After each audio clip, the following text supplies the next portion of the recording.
بيبدأ مع أنيا وهي مع حبيبها زينة، وبتكون سعيدة جدا معاه، وبتشوفه دايما مهتم بأكله ورشقته وجسمه،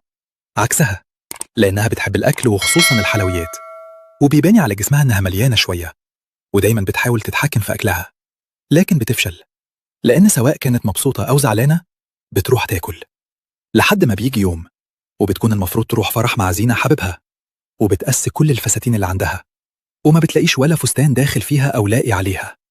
لحد ما بتستقرها على فستان معين، لكنه بيكون مكشوف بزيادة وبيبين إنها تخينة. وأول ما زينة بيشوفها بيضايق من شكلها،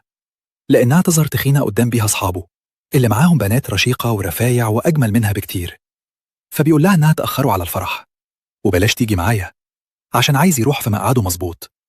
بس في الحقيقة بيكون عايزها ما تجيش معايا لأنه مستعر منها،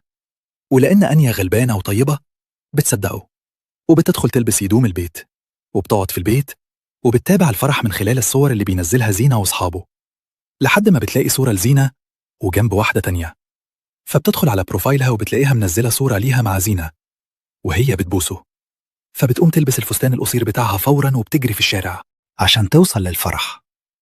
وبتلاقي صاحبتها ناتاشا واقفة بعربيتها،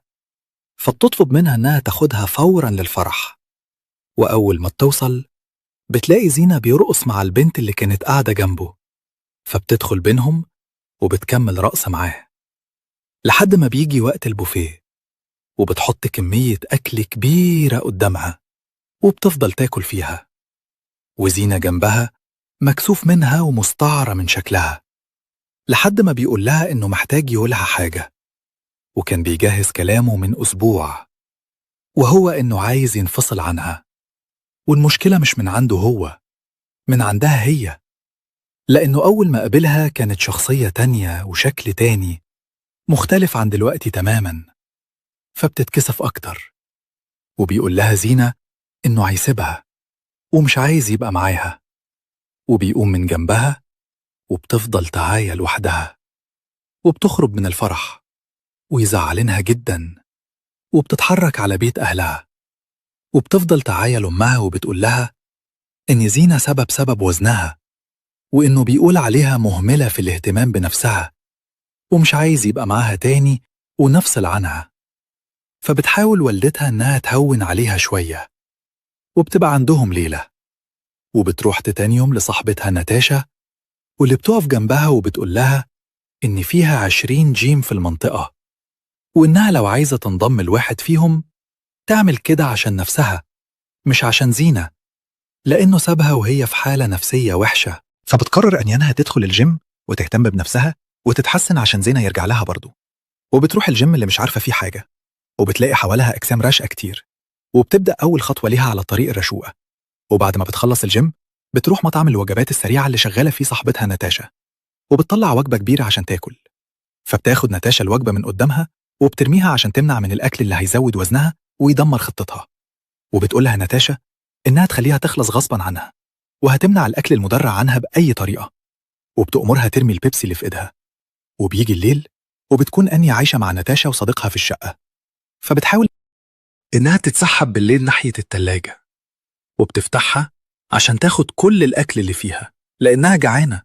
وأكل الرجيم مش هيشبع، لكنها بتلاقي ناتاشا في ظهرها وبتأمرها إنها ترجع الأكل في مكانه من تاني، وبتروح تنام عشان تستعد لتاني يوم. وبتبقى مشكلة أنيا الأكبر إنها شغالة في محل حلويات والأكل بيكون محصرها من كل حتة، وبتحاول على قد ما تقدر إنها تمنع نفسها من الأكل، وبتفضل بصل التورطة اللي زينتها من بعيد عشان تمنع نفسها من أكلها، بس التورطة اللي بتكسب وبتأكلها أنيا كلها لحد ما بتخلص، وبتدور على الإنترنت على أي مجموعة مسندة، وبتلاقي مجموعة وبتنضم ليها وبتشاركهم معاناتها في الرجيم، وبينضم لهم واحد اسمه كوليا وبيكون الرجل الواحد في المجموعة، وبيفضلوا كلهم يتكلموا لحد ما بتستأذن أنيا وبتمشي، فبيجري كوليا وراها وبيقولها إنها الوحيدة في المجموعة اللي صغيرة في السن، وإنه بيدور على حد يشاركه التمرين وملوش أي أصحاب، ده غير التنمر اللي بيواجهه دايما في شغله لأنه أدخل واحد فيه، فبتوافق إنهم يروح يتكلموا على كفي وبيقولها إن نفسه تبقى شركته في الرجيم والتمرين، وإنه هيتدرب معاه في أي وقت. يتحبوا، يمكن يحمسوا بعض. وبتوافق على كلامه وبتروح البيت وبتفتح الأكاونت بتاعه، وبتشوف فعلا إنه ملوش أصحاب، وإن زمايله كانوا عاملين عنه فيديو ترياق عليه. وبتنام لتاني يوم، وبتلاقي إن كوليا جالها بيتها عشان يبدأوا سوا ببرنامج الرجيم والتمرين. وبتكون مكسوفة إنها تتمرن في الجيم الموجود في الجنينة قدام الناس، لحد ما بيحمسها كوليا وبيبدأوا إنهم يستمتعوا بالتمرين سوا. وبتجبر أنيا نفسها على الأكل الصحي والخضروات، وبتحاول تقاوم كل المغريات اللي حواليها، سواء من أهلها أو نظرة زمايلها في الشغل. إنها سايبة كل الأكل والحلويات اللي حواليها وبتاكل خضروات بس. وبيبدأ وزنها إلي فعلا، وبتكون حاطة صورة زينة على موبايلها عشان يحمسها أكتر، لحد ما بتنجح إنها توصل للوزن اللي هي عايزاه. وبتروح تتمرن في المكان اللي زينة بيمرن فيه سباحة، وبتعمل نفسها بتشبه عليه وبتقوله إنها طالبة تتمرن برايفت معاه. وبيرجع تاني زينة يعجب بيها، لكن بتظهر صاحبته الجديدة وبتشد انتباهه تاني ليها. وبتحبت أنيا إنها ما قدرتش تخليه يحبها من تاني، وبتروح تسهر في كازينو وبتفضل تشرب كتير. وساعتها بيعجب بيها واحد من الموجودين وبياخدها مع بيته، وبتصحى في بيت ما تعرفوش، وبتحس إن في حد دخل عليها، فبتمسك أقرب حاجة ليها عشان تضرب الشخص اللي قتد عليها ده. لكن بيطلع كوليا وبيقولها إنه جاي في آخر لحظة، وهي بتركب التاكسي مع واحد ما تعرفوش، وخدها منه بالعافية بعد ما اتخانق معاه. وجم على بيته ونامت في سريره وهو نام بره، وبيقعدوا سوا، وبيقولها إنه مفيش علاقة حب من طرف واحد، ولازم تدور على حد بيحبها زي ما هي. وبيعرض عليها إنها تروح لوالدتها أو والدها اللي انفصل عنهم من صغرها وتتكلم معاه شوية. وبتسمع كلامه وبتروح على والدتها عشان تاخد رقم والدها منها، لكنها بترفض تدخلها، وبيتقولها إن والدها بيكرهها وسابها من زمان لأنه ما بيحبهاش ولا بيحب يشوفها. بس أنيا بتصر إنها تاخد رقمه برضه، وبتستنى والدتها تخرج من البيت، وبتفتح الدرج بتاعه وبتجيب منه الجاكيت اللي والدها سابه عليها قبل ما يسابهم، وبتاخده وبتتحرك على بيت ناتاشا، وبتلم حاجاته عشان تروح تقعد مع والدها شوية وتخرج من حالة الاكتئاب اللي بقت فيها. وبتخلي كوليا يوديها لوالدها، وبيتفسحوا طول الطريق بتاع السفر، وبيستمتعوا بالسفر لحد ما بتوصل لوالدها. لكنها فعلا بتلاقي شخص صعب في التعامل، وما بيكونش مبسوط إنه شافها. وبيجي الليل وبتدخل أنيا للساونا الموجودة في بيته، لكنها بتغلط وبتكون سبب في إن الساونا بتولع. فبيجي والدها يتخانق معاها لأنها سبب في حرقها، ومش بيكون همه حياة بنته وهل هي اتصابت ولا لأ. فبيتخانق مع كوليا وبيقول له إنه بنته كانت هتموت، وهو حتى ما حاولش يطمن عليها، وإنها كانت جاياله عشان محتاجة والدها ليطمنها، لكنها كانت غلطة لما فكرت فيه أصلا. وبياخدها كوليا وبيرجعه تاني لبيت والدتها، وبيديها هدومه تلبسها لأنها بتكون لابسة فقوطة من بعد الساونا، وبيوصلها لحد بيتها وبيكون أهلها مش موجودين. فبيقولها إنها تفضل بهدومه وهيبقى يعدي عليها بعدين، وبيسابها وبيرجع بيته. لكنه بيلاقي ناس بيتباع زوره على الطريق، فبيقرر إنه ينزل يشتري ورد، وبيرجع بيه تاني لأنيا وبيقترف لها بحبه. لكن أثناء ما بيرجع بيكون زينيا موجودة عندها في البيت، وبيعتذر لها على العمل وقال لها وإنه بيحبها، وبيرجع لبعض من تاني وما بيرجعش كوليا تاني. بيشوف أنيا مع زينيا من خلال شبكها، فبيرمي الورد اللي في إيده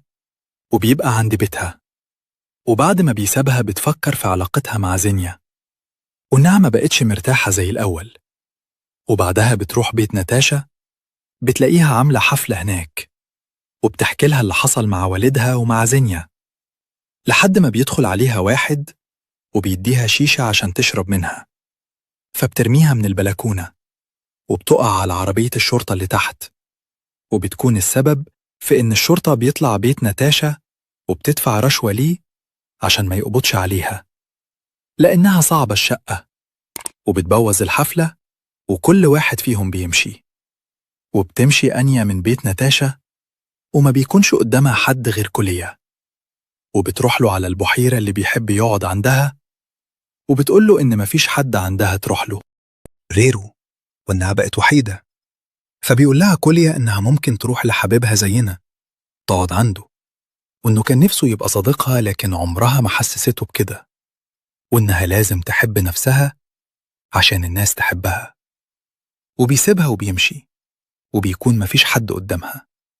بتروح له وبتفضل تعايا طول ما يمشي في الطريق لحد ما بتوصل قريب من بيت والدتها، وبتنام في حقل زرع قريب من البيت لتاني يوم، لكن من حظها بتكون في آلات قطع المحصول. بتقرب منها وهي نايمة ومش حاسة بالآلات، لكن جزء أمها بيكون واحد من اللي بيسوي للآلات، وبينزل يجري عليها وبينخدها على آخر لحظة من الموت. وأخيراً بتقرر إنها تتكلم معاه لأنها كانت بتكرهه جداً، وبتحكي له كل اللي حصل معيها،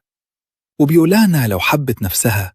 وصلحت علاقتها بكل اللي حواليها هتصلح حياتها. فبتقرر إنها تروح لأول واحدة وهي ناتاشا، وبتتأسف لها إنها سبب في تدمير حفلتها وإنها سابتها وقت الجد، وبتفضل تتأسف لها لحد ما بتسامحها. وبترجع تاني تعيش مع والدتها في بيتها، فبتلاقي إن والدها جايلها وهو لابس الجاكيت اللي هدتهوله أما كانت عنده، وبيتأسف لها على التعامل معيها، وبيقول لها إنه هيبقى دايما جنبها ويحاول يعوضها عن اهتمامه اللي هيفتقدته. وبتخليه يوديها الماراثون اللي كلها والمجموعة بتاعته مشاركين فيه، وبتنزل تدور عليه لحد ما بتلاقيه بيشرب بيبسي، فبتاخدها منه وبترميها قدامه، وبتقوله إنه صديقها الوحيد اللي وقف جنبها في كل ظروفه وهي ما قدرتش، اللي عمله عشانها، وإنها عرفت قيمته بعد ما زينا رجع لها، وحاسة قد إيه كانت مرخصة نفسها معي، وإنه يعلمها إزاي تحب نفسها ولجسمها زي ما هي، واللي هيحبها عشان شخصيتها مش عشان جسمها. وبتاخده وبتقوله إنه لازم يكمل الماراثون بتاعه مع مجموعتهم، لأنها اتعلمت عدم الاستسلام، وبتتحسن حياتها وحالتها وعلاقتها بكل اللي حواليها.